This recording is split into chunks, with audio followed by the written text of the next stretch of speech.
Welcome to Knoxville, Tennessee. Today is Saturday, November 30th, 2024. And today we're riding on the Three Rivers Rambler behind Southern Railway number 154. Number 154 was originally delivered in 1890 to the East Tennessee, Virginia, and Georgia Railroad as number 466. In 1894, the railroad was merged with the Richmond and Danville Railroad to form the Southern Railway, and the 466 was renumbered to 154. During the locomotive service life, the number 154 has worked on the Knoxville to Bristol and the Knoxville to Asheville divisions on the Southern Railway. Hey there, guys. So we're in the depot here at the Three Rivers Rambler.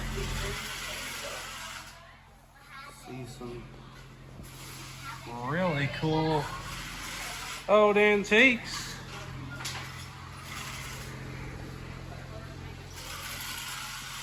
Robert, there you go. You got a cameo for you too. Everybody's banjo playing man on the Wassy Loop.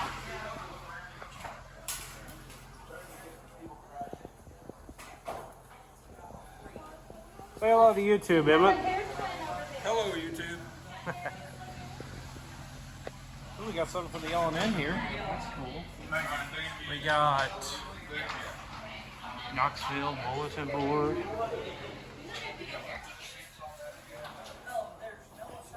Very cool stuff here. Got 154 toboggans. Other things. Oh man, we're gonna have to get some Yetis out of this store.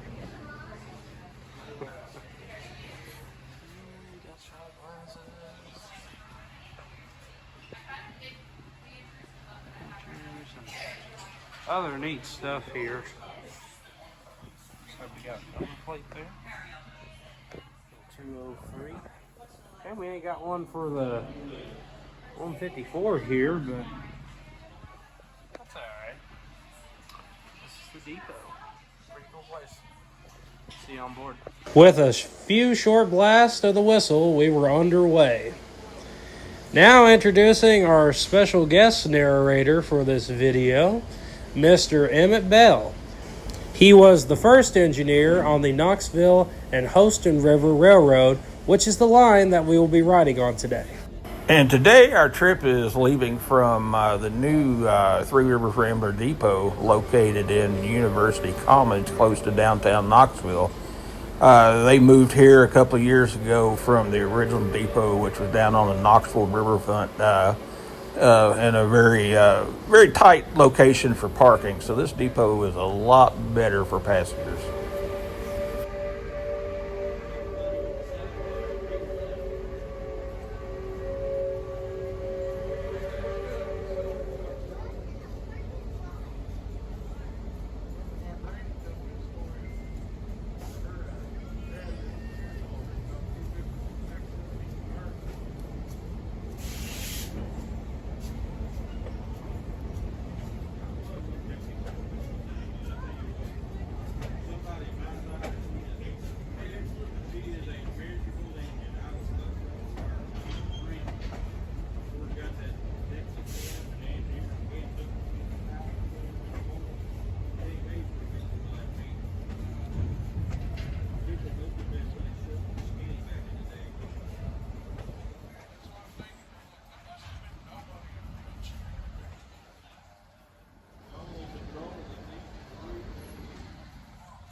I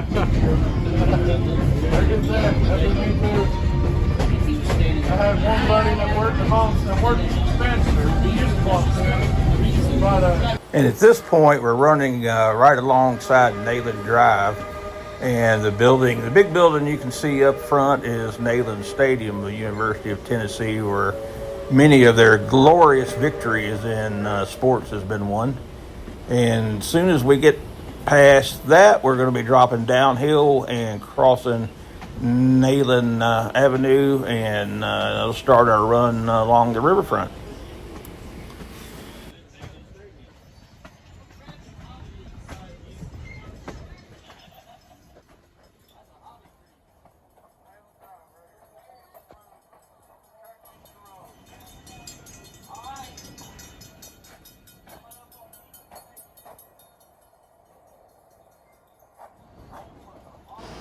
As we start down grade to run along the river, you'll notice the bridges there off to the right side. The bridge in the foreground is the former Southern Railway and now Norfolk Southern bridge across the Tennessee River that carries the K&A, the Knoxville and Alcoa branch, out to Marysville, Tennessee. It sees approximately 2 trains a day.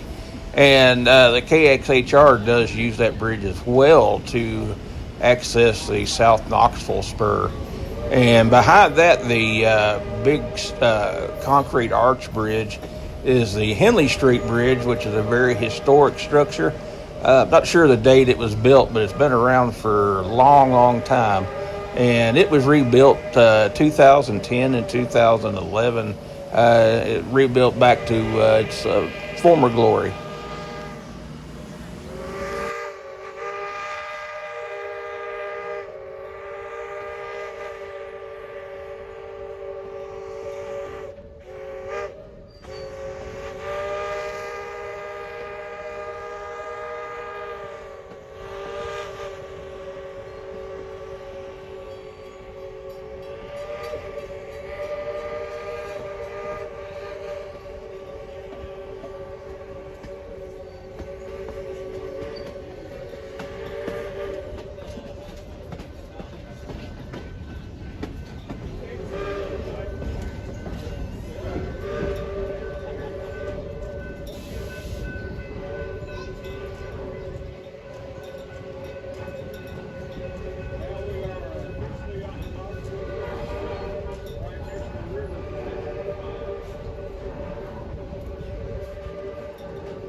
Silver Bridge right there.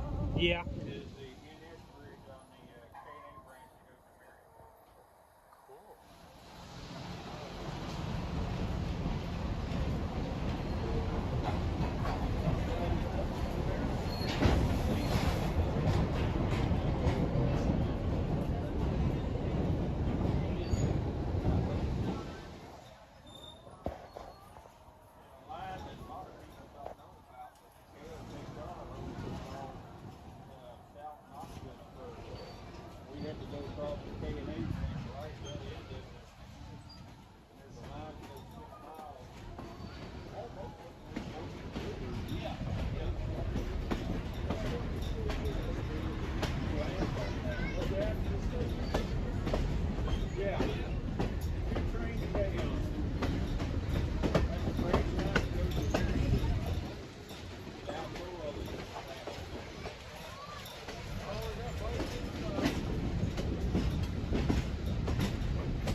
now we're passing through what used to be the General Shale factory. General Shale was a fairly large location that made specialty bricks and fire brick. And back in the early days of the KXHR, this was one of our bigger customers. They loaded out, and we would pull 10 to 12 boxcars full of brick being shipped all over the United States from this location. And now the spur is just used to house some of the railroad's restored older freight equipment that are used during charters. If you notice the brick structure off on the left side in the distance, that is the old Knoxville Waterworks intake plant. And during the early days of the KXR, they actually were a rail customer. We brought them tank car loads of chlorine to use in cleaning of the water. But once again, that business is gone now too and moved by truck.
After a brief story from Santa himself, the train was back underway.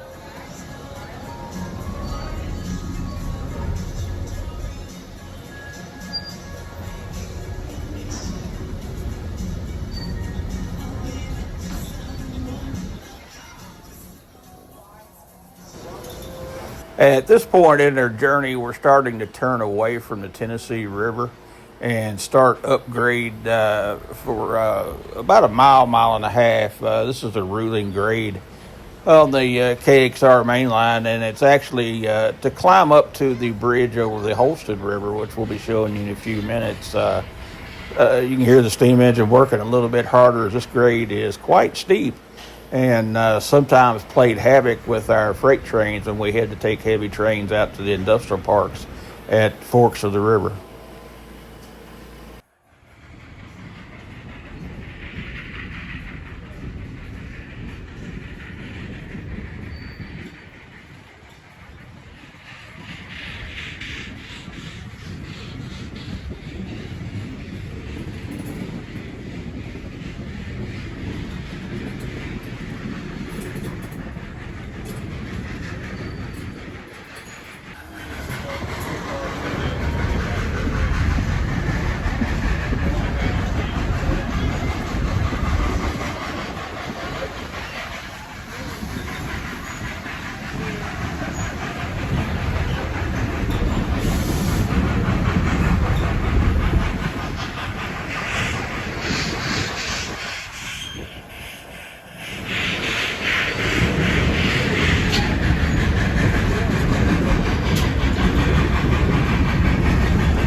Now we're approaching what is undoubtedly the scenic highlight of the Three Rivers Ramblers ride, which is the very large bridge over the mouth of the Holston River.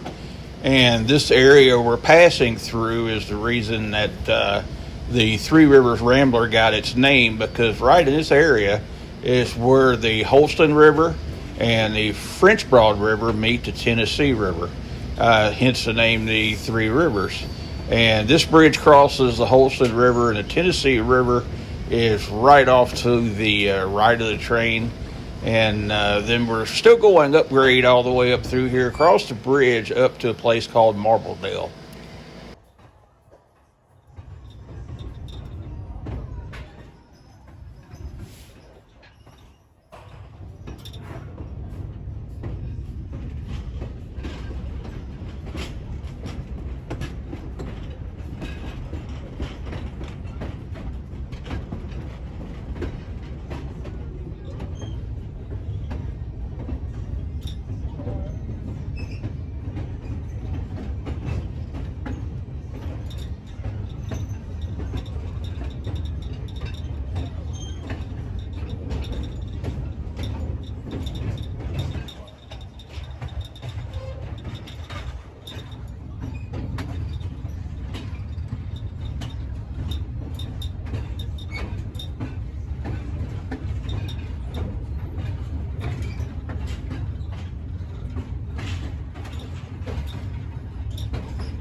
And now we're headed back towards Knoxville, and the steam engine is trailing.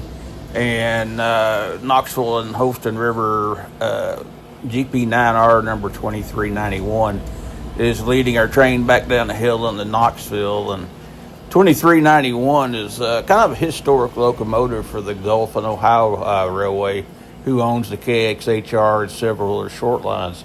It was the very first locomotive that owner and CEO Pete Clausen purchased when he started the G&O, and it's an XL&N GP9 that was involved in a pretty bad wreck with a log truck at one time.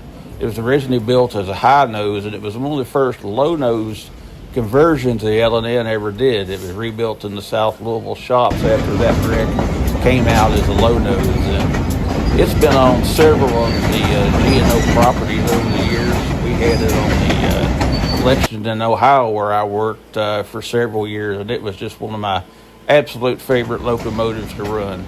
She might have not been the best puller we had, but she sounded good. EMD 567, still roots blown with no turbo. Used to ride around all the time with the back door open, even in the winter, just where I could listen to her talk.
In this scene, we're fixing to pass another little locomotive that's dear to my heart. Chattanooga Traction Company number 4, which was Southern 1002, and we'll be doing a video later on about the Southern SW1s, where I'll talk more about that. And also, you can see the what they call the steam cage going by, and that is the place where they can securely keep a steam locomotive overnight, still hot, and lock it up where nobody can get to it when they're running trips on the Rambler.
And now we're getting ready to pass by one of the Gulf and Ohio CEO's personal business cars.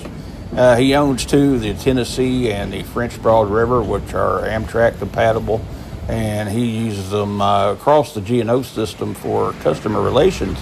This is a Tennessee we're passing here, which was set out because of a special anniversary train they had ran for the CEO a couple of nights before our trip.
And now, right before we get back to the depot at University Commons, we're passing the KXHR's connection to the CSX's Knoxville yard, and also the spur that leads down to the river level to Knox Cement, which is one of the busier customers for the railroad, receiving several cars of cement every week.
And now we're arriving back at the depot after a very nice trip across the KXHR. First time I'd been on the railroad in well over a decade.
After we got back, there was a CSX train hauling riprap heading to the former Clinchfield Railroad to help out with the rebuilding after the damage caused by the hurricane.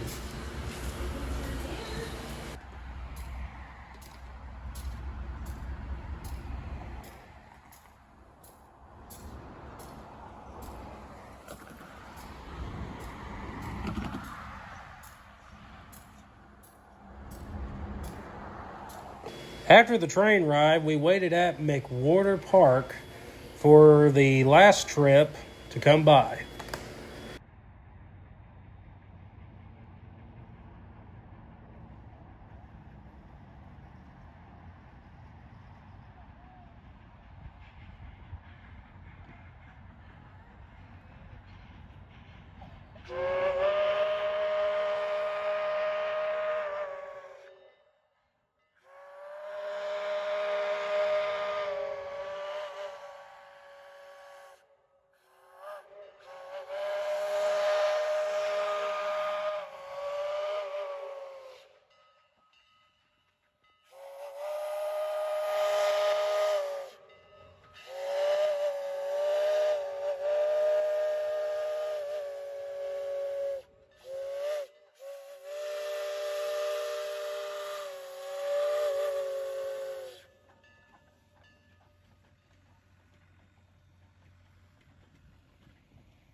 Our last shot of the day was with 2391 leading the return trip. Even the big man himself, Santa Claus, was on the open air car to say hello to us as they went by.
I hope you enjoyed your trip with us today, and thank you for watching Cincinnati Southern Productions.